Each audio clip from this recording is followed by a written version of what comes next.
mga kabukid, nakita niyo yung bangka na yan. Pag panahon po ng lumalaki ang tubig dito,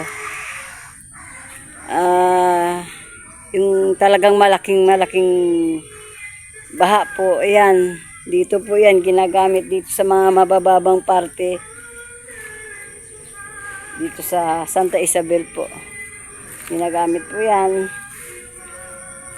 Pang-ahon sa baryo, sa mga kabaryo natin, o kaya panghahanap buhay po nila dito sa kagaya po sa pangingisda pag panahon po ng matubig ang lugar na to. Naranasan ko nga po dito noon na lumalim itong lugar na to. May parte po naman dito na hindi naman po talagang tumataas ang tubig. May parte din na talagang malalim ang tubig. Lalo na po sa gawi po noon, ilog na po yun eh. Kumbaga sa pag tumaas ang tubig sa ilog, ayan, umaahon na po sa baryo ang tubig. Basta tuwag lang po magpapakawala ng tubig dun sa ating mga dam na napapunta po dito sa Pampanga. Ayan. Hindi po tayo makakatikim ng malaking pagbaha. Pero sa awa ng Panginoon, hindi na po ulit nangyari yun. Matagal na pong panahon na. Panahon pa po yata, hindi pa maliit pa po si Eddie ang nangyari po yun eh. Sa ngayon, dahil talaga hindi po tayo pinapabayaan ng Panginoon at gusto niya ang kanyang mga anak ay magiging mapayapa ang pamumuhay at maging maganda ang buhay nila, at ayan, nilagyan niya ng magandang kabuhayan at magandang kalikasan na kailangan din nating sinupin, lingapin. Eka nga. Puntahan po natin muna si Kuya Eddie. At pamaya-maya magpapahatid na tayo sa kanya sa baryo para yung mga bata dun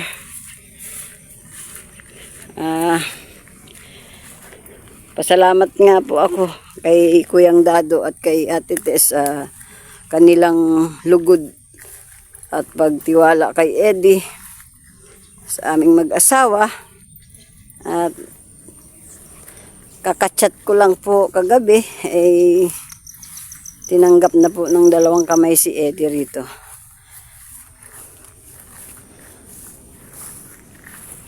At sana ang panalangin ko sa buong may kapal, bumalik na po si Eddie sa kanyang pag-iisa sa pagtatrabaho dito sa bukid, maging maayos matiwasay ang kanyang trabaho. Ayan, abangan nyo na lang po ulit mamaya ang aking mga video.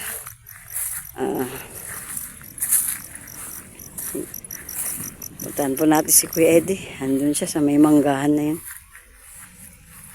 Sa mangga lang pala. Isa lang pala yung mangga. Puntahan po natin siya dyan.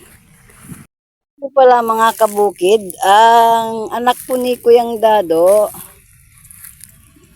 mayroon siyang tanim din na sariling kalamansi andito. Ngayon, yung sa pagitan po ng kanyang kalamansi, naglagay po siya ng mais. Ayan, ayan na po. Yan. Hybrid daw yung tanim niya, hybrid. Ayan. Itong mais.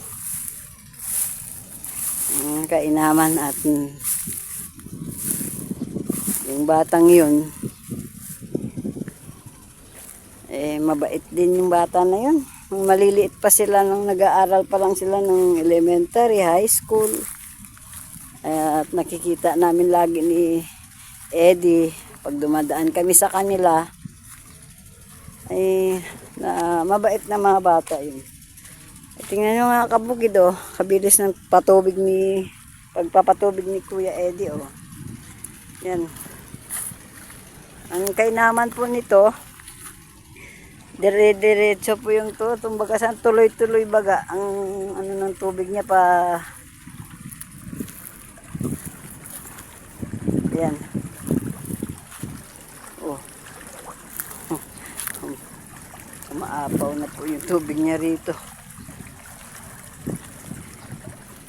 Baga sa ano, may butas po yung lona nila. Dati na po siguro itong may butas. Puntahan po natin si Kuya Eddie dun. Meron daw po siya rito nililinis. Ayan, nililinis na po ni Kuya Eddie yung kanyang ginagalawan.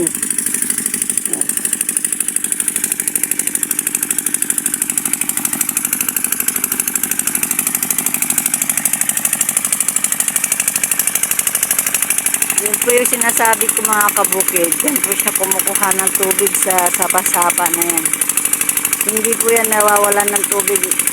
Mapatag araw. Ayan, pag ulan, pag nagtag-ulan po, tumataas po yan. Ayan.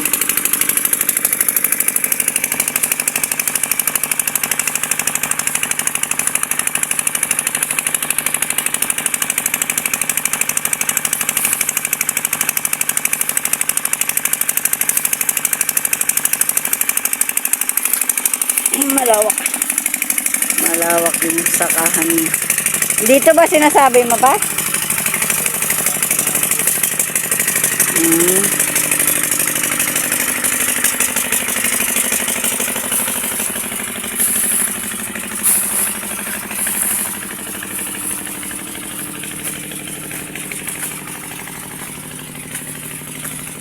Siguro dati niya itong tinamnan ng mais na.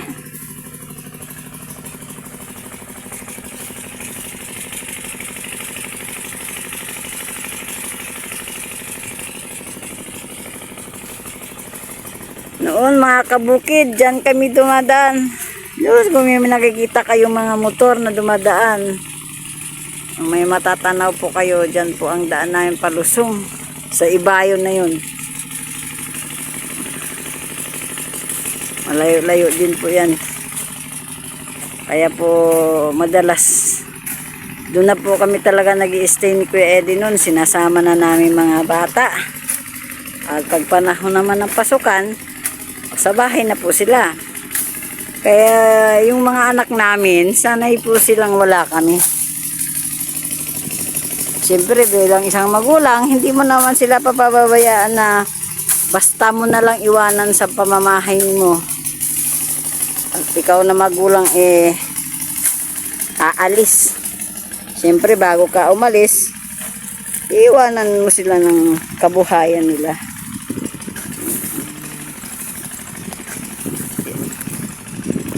Malawak-lawak na naman itong paglalagyan din nila ng gulay. Paglalagyan daw nila ng gulay ito. Binabalakan nila. Siguro nasa meron. Papa, ito lang may nasa 1 hektarya din to na o kalahati. Ito lang. 1 kalahati hektarya. Ay, stable yan. Oo nga, mailan naman ano nito, luwang? Ha? Ilang hektarya ba to lahat? Nasa 2 hektarya lahat yan. Kasama yung lagayan ng palay? Oo. Ah. Okay. Sa lagayan ng palay, 1.5. Oo. 1 kalahati doon sa lagayan ng palay.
Laki ng hose na.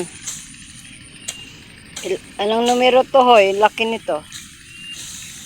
Ha? Ah, Gis. Ito pala yung Gis. Malaki.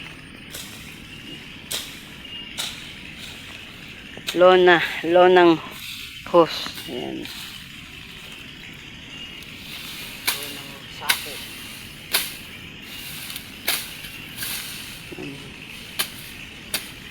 Nililinis na ni Kuya Eddie ang kanyang pilapil.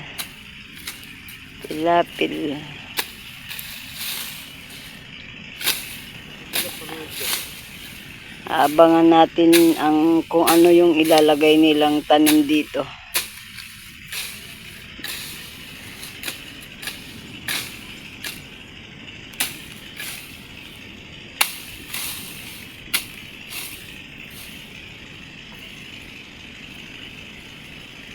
Hubo na sa lawal.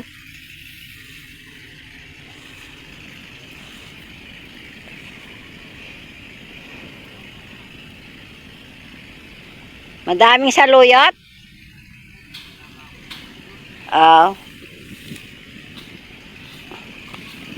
Ito oh. Ayun may saluyot. Nag-iisa lang.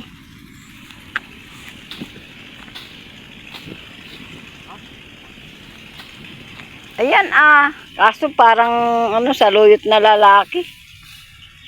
May babae din. Tingnan mo.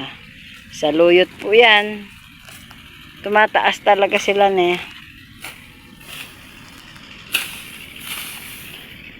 pagka niyan.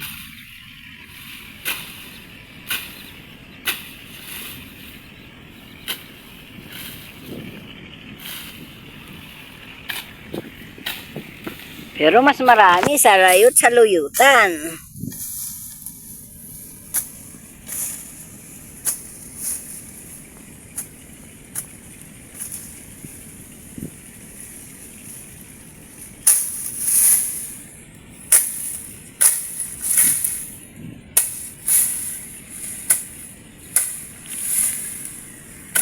Kainam ng tabas na yan. Masipag ang panabas na yan.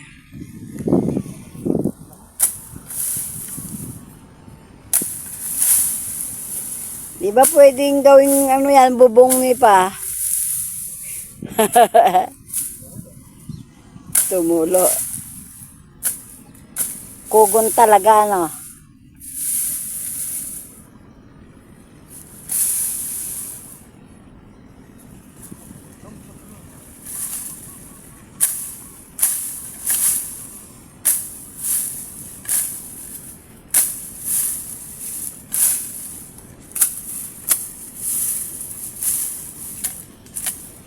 Ganitong buwan din tayong nag-umpisang nagtanim ng sitaw doon sa pilapil, no? Natandaan mo yon? Kaya buwan ng August nag-harvest na.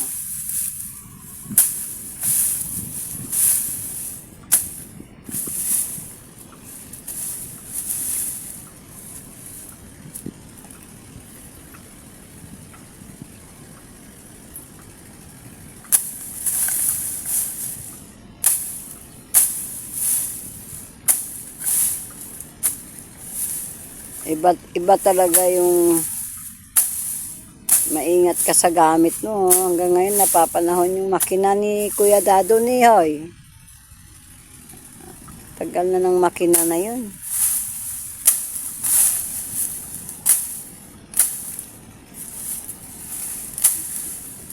At saka yun ng makinang yan, hindi naman nahihiram. Naka-permis lang talaga.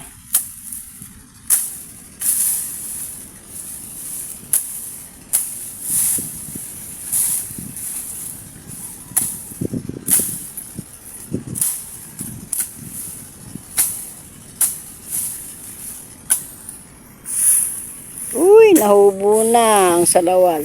Sa bukid, nung nakaraang mga buwan, pina-stable na po niya ito. Yung pinagtaniman nila ng mais. Malinis na malinis po daw yan.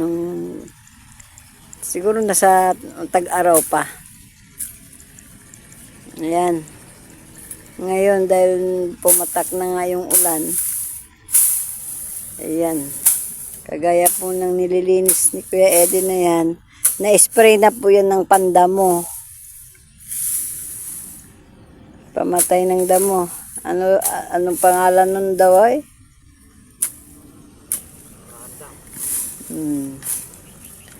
Ng Randap. Kaso ayan, dahil umulan, iba kasi talaga ang patak ng ulan na nanggagaling na sa taas. Bigay na ng Panginoon na tubig. Napakaganda yan sa lupa. Kaya patay na, mabubuhay pa uli. Ayan o. Pinakalinis daw na noon ito, ng tag-araw. Ayan, palibot na yan.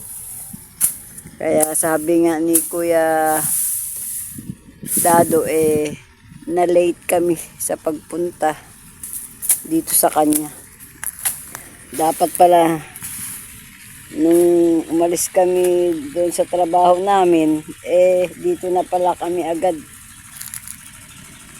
pumunta sa kanya. Baka po sakali nagha-harvest na rin sila ng kung ano man po ang itatanim nila dito sa lugar na to. Mayroon na rin kasi kaming kulang 2 buwan na walang regular na trabaho.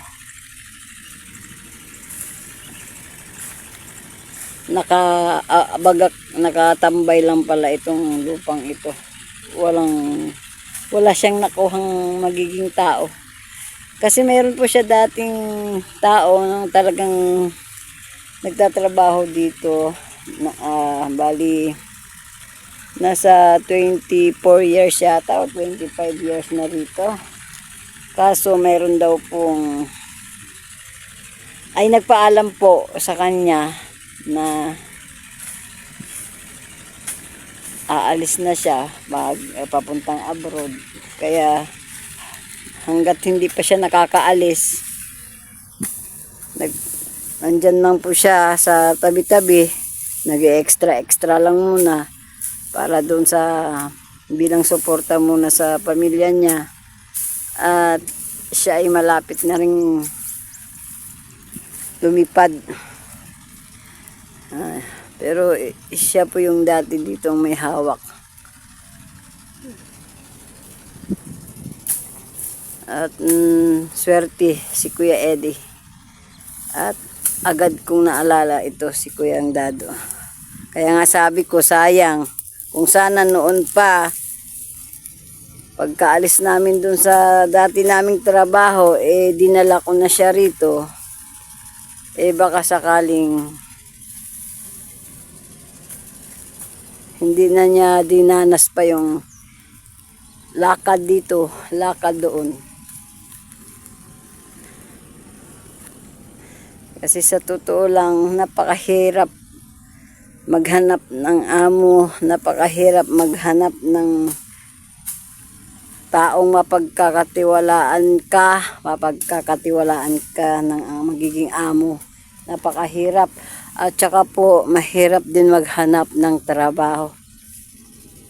Yun po yung lagi kong sinasabi. Kaya ako po, okay lang naman po ako kung hindi na ako makabagbalik trabaho kasi may pamilya, may mga anak po akong kailangan kong suportahan din.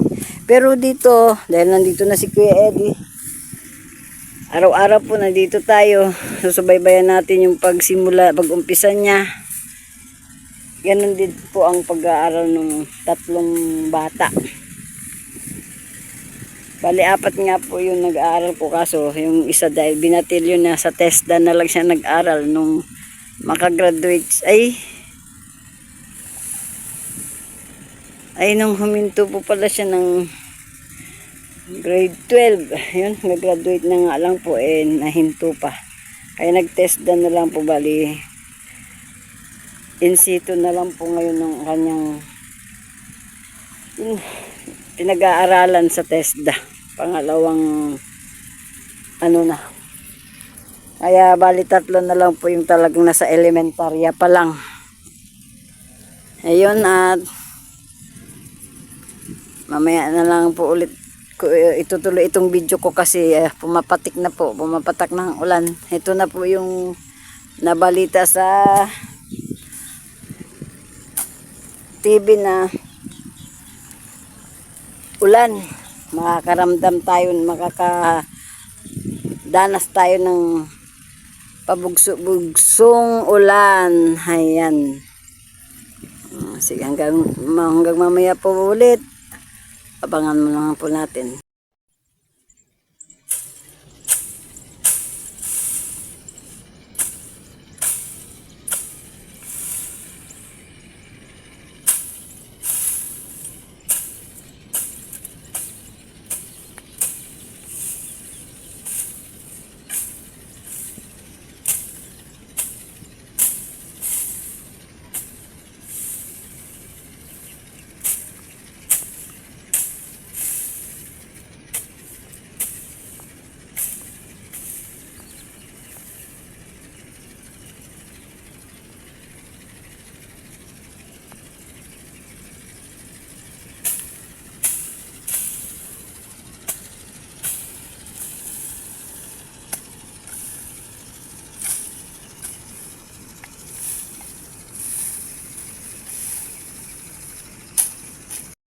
Ayun, si Kuya Eddie, ang layo-layo na niya.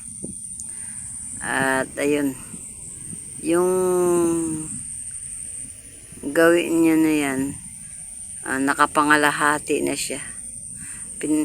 Dinamuhan na niya yung gilid ng pilapil niya. At yung nakikita, ay yung natatanaw po ninyo na yun na mataas na damo na medyo tuyo. Yun po yung sa kabilang side naman sa nakabakanting lupa na yan. Ito kasing tinatabasan niya na to, ito yung pilapil dun sa kanyang paglalagyan ng ipaparuto niya bukas, talaga ng palay. Ayan, binabasa lang po niya ngayon yan. Ayan, nakabasa po ngayon. Pinatubigan niya na po para po bukas at ngayong maghapon na to or magdamag at napuno na niya, nalikom na niya na lahat yung may sa kalahati hektar na to na pagtatamnan niya ng palay, na laganas na po niya ito ng tubig. Bukas din po paparoto na niya para malagyan na rin po niya ng palay. Ang halos yung iba rito nakapaglagay na, nakapagsabog na, na sila. Bali yung ito na lang, itong kay Kuya Dado na to. Ayan. Ayun si Kuya Eddie. Hindi ko na siya pupuntahan kasi galing na po ako doon at nakuhanan ko naman na po siya simula umpisa. So dito na lang po ako, maghihintay ako hanggang matapos niya po yun. Siguro mga hanggang mamayang alas 5 pa po kami dito sa bukid. Ayan. Tara mga kabukid, puntahan natin ulit si Kuya Eddie dun sa nililinis niya.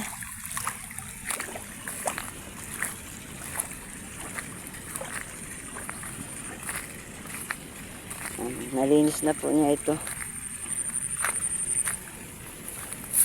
Yung pilapil sa kanyang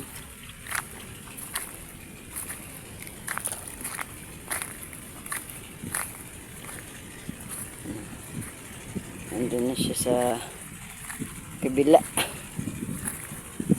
Puntahan natin siya.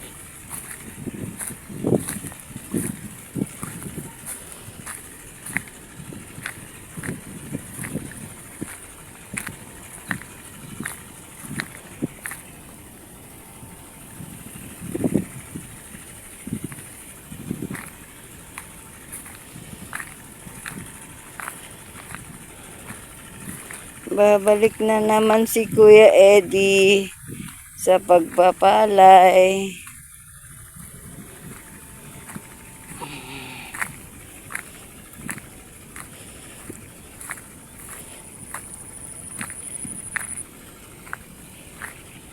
Mainam na yun at siguro kailangan niya ng bumalik sa kanyang sinimulan, pinanggalingan. Kaya nandito na naman ulit si Kuya Eddie sa kanyang pagsasaka. Yan. Bukid, ito po yung damo na nakakainis. At ito yung sumasagabal sa ano natin, pag gugulay, pagsisimula sa paggagaya nito sa palay. Ayan. Ayan, wala pa man, mayroon ng ano, bantay. May bantay na. Guardia. Ayan, ang kapal oh. Sobra. Nakagat po ako ng langgam, kasakit. Mas ano to,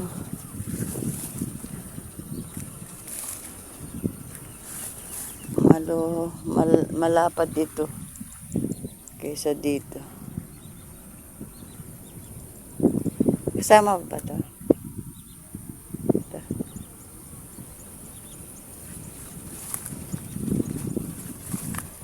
Grabe, ang lawak pala.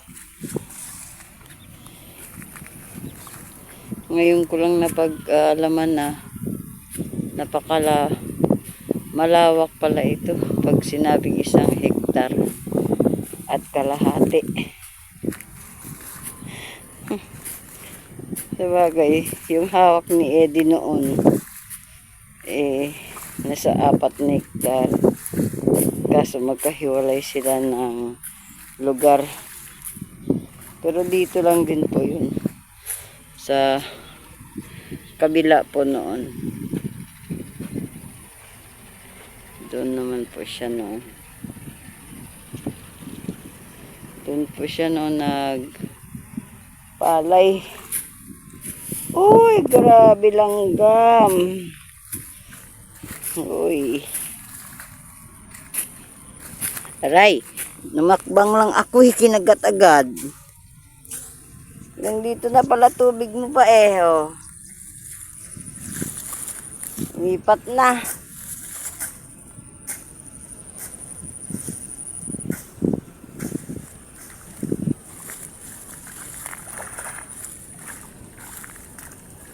Marami palang kangkong. Anong ay, pulang kangkong pala to.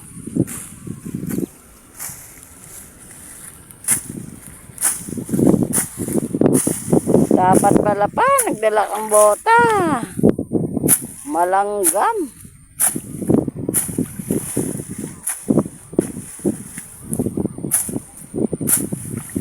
Tapos bukas kabilang side naman.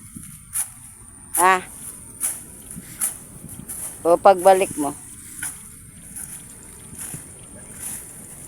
Ay.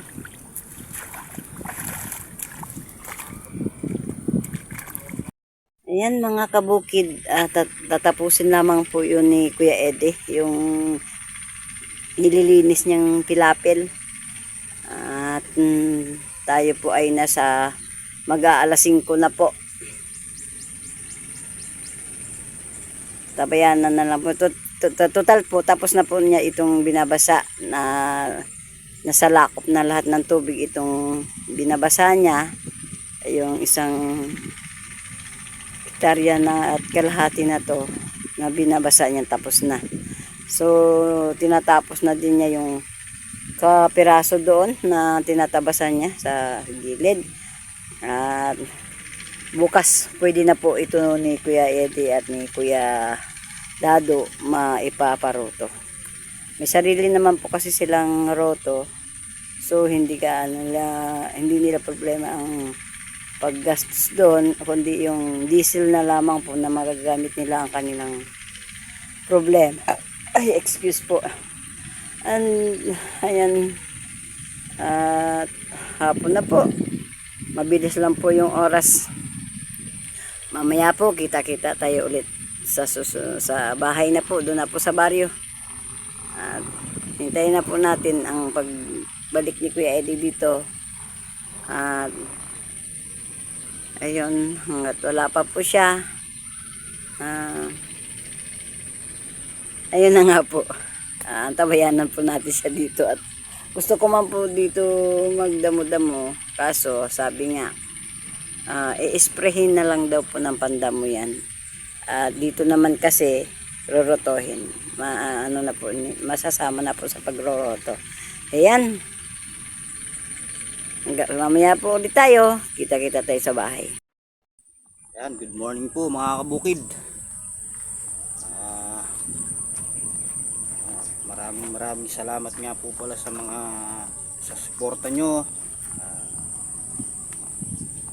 Shoutout po sa inyong lahat. Ayan. Hindi ko po kasama si Mrs. ngayon dahil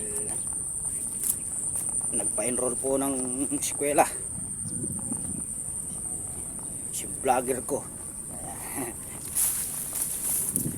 Walang po ang lumusok ngayon. Paandar mo muna po tayo ng makina. Dagdagan ko po uli yung tubig. Paparoto na po tayo ngayon. Nagayak lang din po nila yung roto.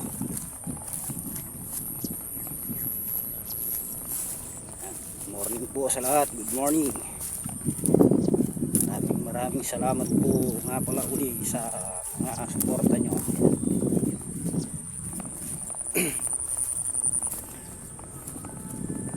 Balik po tayo sa pagbubukid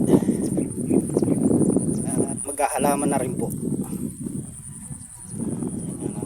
Yan ang aking bagong boss ngayon. Hahalaman din daw po kami rito. Inuumpisahan ko na nga po pala yung lalagyan ng halaman.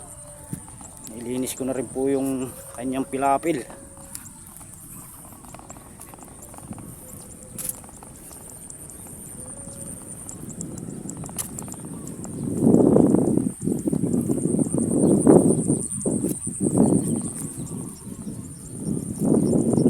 Medyo na isa na dinilay po yung ating upload kasi mahina po yung signal sa amin. Minsan nadidis oras po yung upload dahil wala po tayong wifi. Tsatsaga muna po tayo sa maliit na kuwan ngayon. Ito po yung aking gamit dito po sa sapa. Ayan yung aking pong Voltron.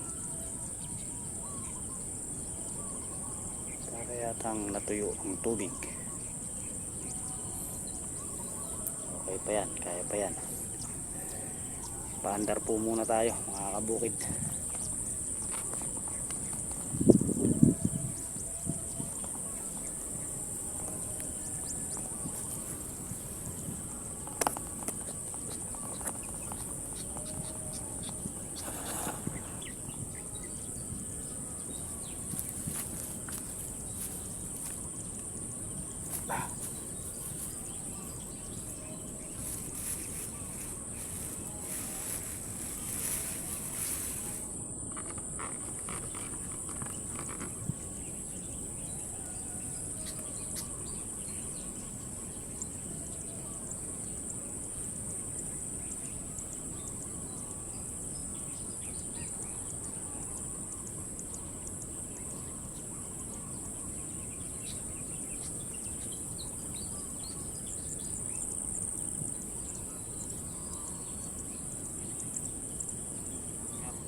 nayari natin yung at tayo nakapagsabog po rito, saka po natin umpisahan yung kulay.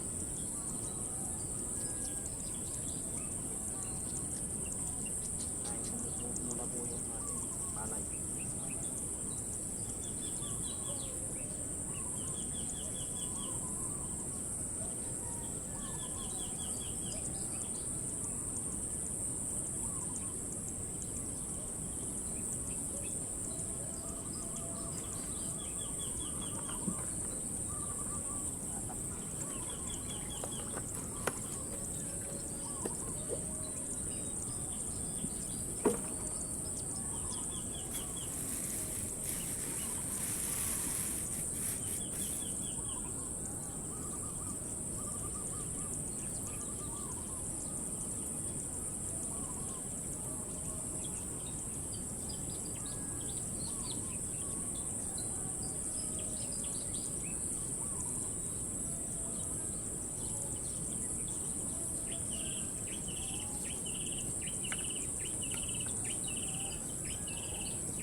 Medyo bumabaw po yung tapa mga kabukid.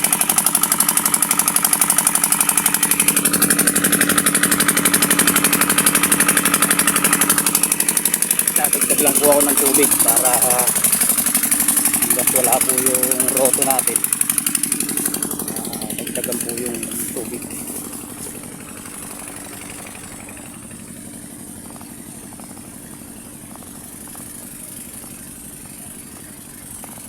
Medyo makuwan po ang panahon, alulam.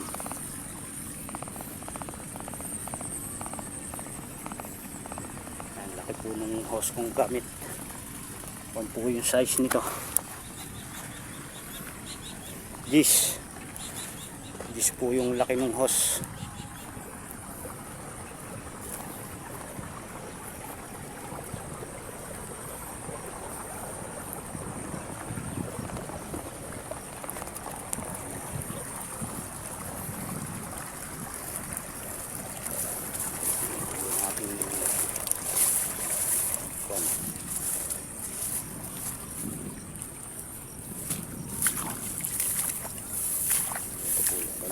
Dulo.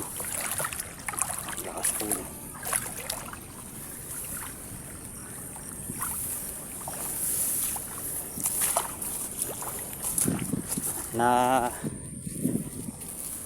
Napatubigan ko na po ito kahapon, kaya lang medyo tigdag po tayo ng konti kasi baka maalanganin po yung ating tubig. Dadagdagan ko muna. Medyo maselang po yung panahon ngayon, malulam, ambon-ambon dito. Nga po pala mga bukid. Yan. Ako muna po yung magbibideo tayo ngayon. Si Mrs. ay nagpa-enroll ng bata.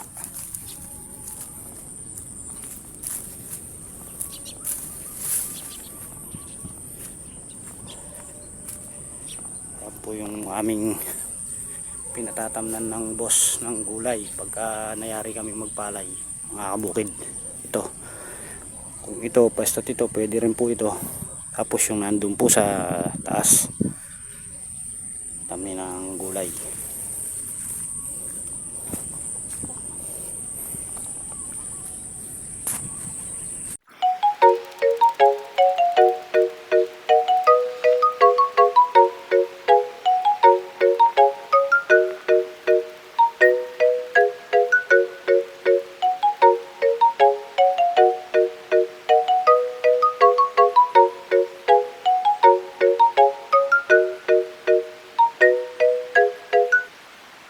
Yan po mga kabukid, nakauwi na po kami ni Kuya Eddie dito sa bahay.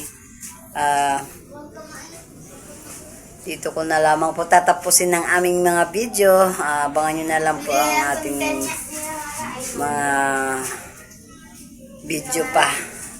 Ayan, magandang gabi po sa inyong lahat. Anong oras na po tayo? Ayan, 6:45 na po dito. Ayan. Magpapasalamat po ako sa inyong lahat sa patuloy na pagsuporta at pag-aabang sa ating mga video. Ayan, maraming salamat po sa ating lahat. Hanggang dito na lamang po. Paki-subscribe po sa ating mga video, paki-like and share na rin po lahat ng ating videos. Ayan. Bye-bye po. Paalam na kayo.